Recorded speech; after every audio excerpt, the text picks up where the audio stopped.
बिस्मिल्लाहिर्रहमानिर्रहीम। अस्सलाम वालेकुम क्लास। उम्मीद करती हूँ आप सब खैरियत से होंगे, ठीक होंगे। डियर स्टूडेंट्स, आज का जो हमारा क्वेश्चन है वो है exercise 1.6 question number 3। Question number 3 के जितने भी पार्ट्स हैं वो हम इसमें कवर करेंगे। इसका पार्ट 1 मैं आपको बाद में समझाऊंगी, पहले पार्ट 2 को हम करेंगे। क्लास 9th का मैथमेटिक्स है, एक्सरसाइज 1.6 है, यूनिट नंबर 1 का ये लास्ट एक्सरसाइज है। तो स्टार्ट करते हैं इस वीडियो को। कुछ चीज़ें आपको पहले से शो हो रही है, इसलिए मैंने लिखे हैं क्योंकि ये लास्ट वीडियोस में बहुत ज़्यादा डिस्कस हो चुकी है, तो इसी वजह से मैंने कहा वीडियो को शॉर्ट करते हैं और मेन जो टॉपिक है उस पर ज़्यादा फोकस करते हैं। अब क्या है, क्वेश्चन नंबर 3 में कहते हैं कि ये आपके साइमल्टेनियस लीनियर इक्वेशंस है, इनको आप सॉल्व कर लो। कैसे सॉल्व करना है, इनको आपने सॉल्व करना है जो कार्मर्स का तरीकेकार है उसमें सॉल्व करना है। तो सबसे पहले क्या करना होता है, हमें हमेशा ये जो साइमल्टेनियस लीनियर इक्वेशंस है इनको मैट्रिक्स में चेंज करना है।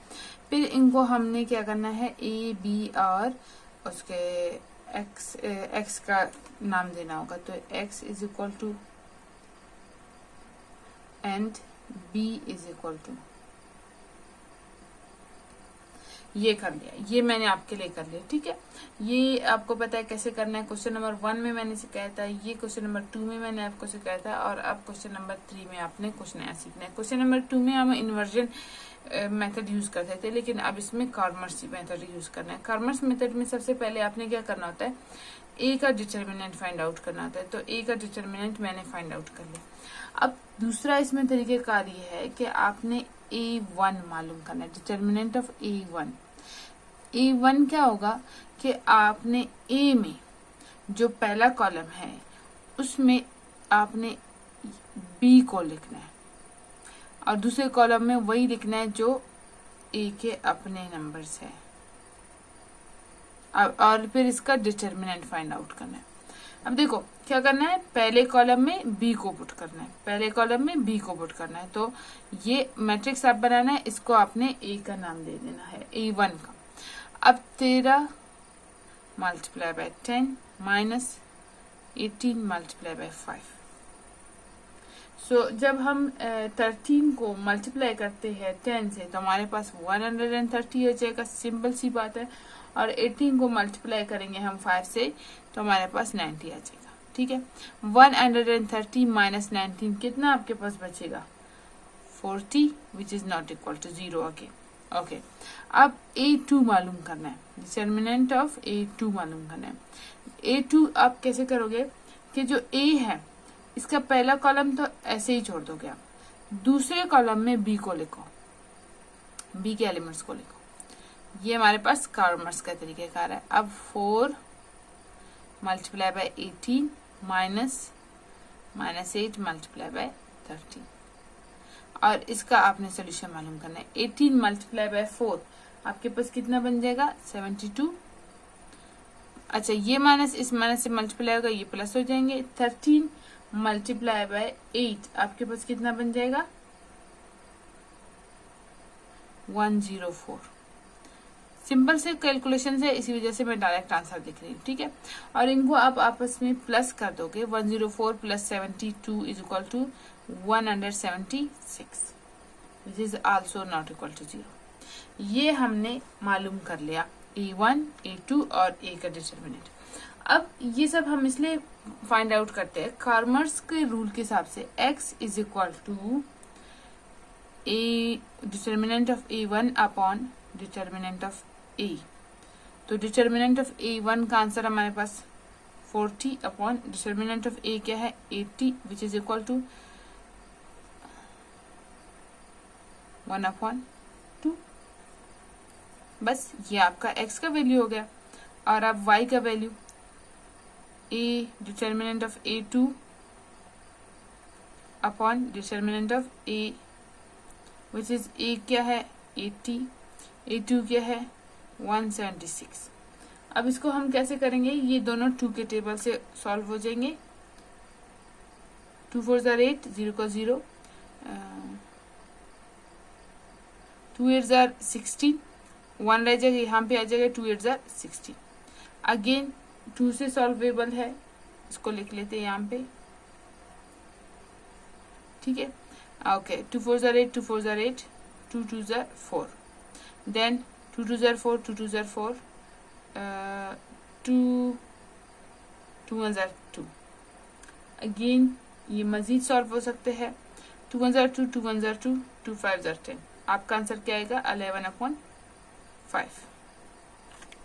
ये मिटा देती हूँ यहाँ से कैलकुलेशन। अच्छा ये आपने लिख लेना है, लेकिन यहाँ पे स्पेस नहीं है इसलिए मैं नहीं लिख रही। और ये हो गया आपका x और ये y, आपका आंसर आ गया। क्वेश्चन नंबर 3 का पार्ट 2 सॉल्व हो गया। पार्ट जो इसका 3 है और पार्ट, इसमें टोटल 3 पार्ट है। पार्ट 1 पॉसिबल नहीं है, तो क्यों पॉसिबल नहीं है वो मैं आपको समझा देती हूँ, एंड पार्ट 3 भी आपको समझा देती हूँ। ओके तो स्टूडेंट्स अब यहाँ पे आप क्वेश्चन नंबर 3 को देख सकते हैं। ठीक है, कार्मर्स रूल यूज करना है। सबसे पहले इस मैट्रिक्स को देख लीजिए, ये पार्ट 1 है, पार्ट 2 मैंने आपको करवा लिया, पार्ट 1 क्यों नहीं हो सकता ये बताना है। इसको हमने चेंज कर लिया मैट्रिक्स फॉर्म में, साइमल्टेनियस लीनियर इक्वेशन है, इसको मैट्रिक्स में चेंज कर दिया, ये ए, ये एक्स और ये बी। सबसे पहले हमें क्या करना होता है, डिटर्मिनेंट ऑफ ए मालूम करना होता है। डिटर्मिनेंट ऑफ ए मालूम किया तो 24 - 24 विच इज इक्वल टू 0। जब हमारे पास सिंगुलर मैट्रिक्स आ गया यानी 0 आ गया डिटर्मिनेंट, तो फिर क्या होता है, सिंगुलर मैट्रिक्स है। तो क्या होता है, जब सिंगुलर मैट्रिक्स हो जाता है तो उसका सोल्यूशन पॉसिबल नहीं है क्योंकि 0 हो जाता है। अब 0 किसी के साथ डिवाइड मल्टीप्लाई कुछ भी हो जाए उसका आंसर 0 आ जाता है, वो पॉसिबल नहीं होता। डियर स्टूडेंट्स, अगर आप इस तरह के बुक मार्क्स लेना चाहते हैं जो कि मैं खुद बनाती हूँ, एंडमेट है, तो इसके लिए भी आप कॉन्टैक्ट कर सकते हैं। सेम व्हाट्सएप नंबर है, उसी पर आप कॉन्टैक्ट कर सकते हैं और अपना ऑर्डर प्लेस करके आपसे घर बैठे मंगा सकते हैं। तो अब हम आते हैं इसके पार्ट 3 पर। यहाँ पे हमारे पास डेसिमल्स है, तो थोड़ा सा ये आपके लिए न्यू होगा और थोड़ा सा मुश्किल, लेकिन क्लास 7 में आप पढ़ चुके हो कि इसको कैसे सॉल्व करना है डेसिमल्स को। सबसे पहले तो हम इसको मैट्रिक्स फॉर्म में लिख लेंगे। लिख लिया मैट्रिक्स फॉर्म में, सिंपल जो मैंने आपको सिखाया था क्वेश्चन नंबर 1 में उसी तरह से ही है।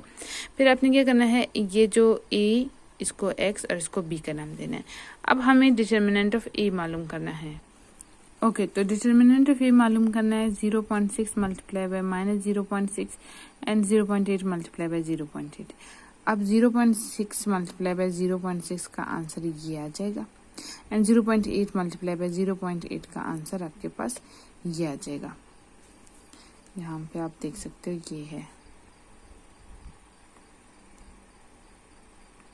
ओके यहाँ भी याद रहे, जब भी हम दो डेसिमल्स को मल्टीप्लाई करते हैं, जब हमारे पास आंसर आ जाता है तो आंसर में हम क्या करते हैं, एक डेसिमल ये, एक ये, इस डेसिमल के बाद कितने नंबर्स है, एक, इसके बाद कितने नंबर्स है, एक, एक और एक मिलके 2, तो आंसर में 2 आपने नंबर छोड़ के खुद डेसिमल लगाना है। इसी तरह से यहाँ पे भी है, देखो डेसिमल है, एक डेसिमल, इसके बाद भी एक है, इसके बाद भी एक है, तो दोनों मिलके 2, यहाँ पे आंसर में 2 दाने छोड़ के आपने डेसिमल लगाना है। तो ये तो हो गए हमारे आंसर्स हो गए। अब आंसर जो हमारे पास आए थे ये है, अच्छा यहाँ पे ये माइनस है, ठीक है, तो इसकी वजह से आंसर माइनस लग जाएगा, -0.36 एंड फिर यहाँ पे ये तो वैसे भी हमारे प्रोसेस का माइनस है एंड -0.64, तो ये आपस में माइनस हो जाएंगे। यहाँ पे आप देख लो। अच्छा जब दो माइनस है वो क्या होते हैं, प्लस होते हैं, लेकिन आंसर में हमारे पास माइनस का साइन लगेगा। तो इनको जब हमने ऐड किया, ये किसके इक्वल आ गए, 1 के इक्वल आ गए, 1 के इक्वल आ गए, तो ये 1 है और 1 किसके 0 के इक्वल नहीं है। अच्छा 1 के साथ माइनस लगेगा, क्यों, माइनस माइनस प्लस हो रहा है, वैसे नॉर्मल प्लस नहीं हो रहा है, इसी वजह से। तो ये हो गया हमारे पास डिटर्मिनेंट ऑफ ए। अब डिटर्मिनेंट ऑफ A1 करना है। A1 में हमने क्या कहा था कि पहला कॉलम में आपने बी के एलिमेंट्स को डालना है, तो ये हमने डाल दिया और इनको मल्टीप्लाई किया। इनके मल्टीप्लाई करने का तरीका वेरी सिंपल है, इजी है। आपने क्या करना है, 0.6 को और 0.8 को मल्टीप्लाई करना है। 0.8 को 3 से मल्टीप्लाई करना है, जो कि यहाँ पे मैंने कर दिया है, सॉरी 0.8 को 2 से मल्टीप्लाई करना है, तो यहाँ पे मैंने कर दिया 1.6 आ जाएगा, और 0.6 को 3 से मल्टीप्लाई करना है, यहाँ पे मल्टीप्लाई किया 1.8 आ गया। अच्छा ये इसका आंसर भी माइनस में आएगा, इसका आंसर भी माइनस में आएगा। याद रहे कि जब आप, अब देखो डेसिमल नंबर है, इसको 2 से हमने मल्टीप्लाई किया, तो कितना, 8 2 16, 16 का 6, 1 यहाँ पे आ गया। फिर इसको हमने 2 zeros are 2 मल्टीप्लाई बाय 0 0 होगा, 1 को नीचे उतार दिया।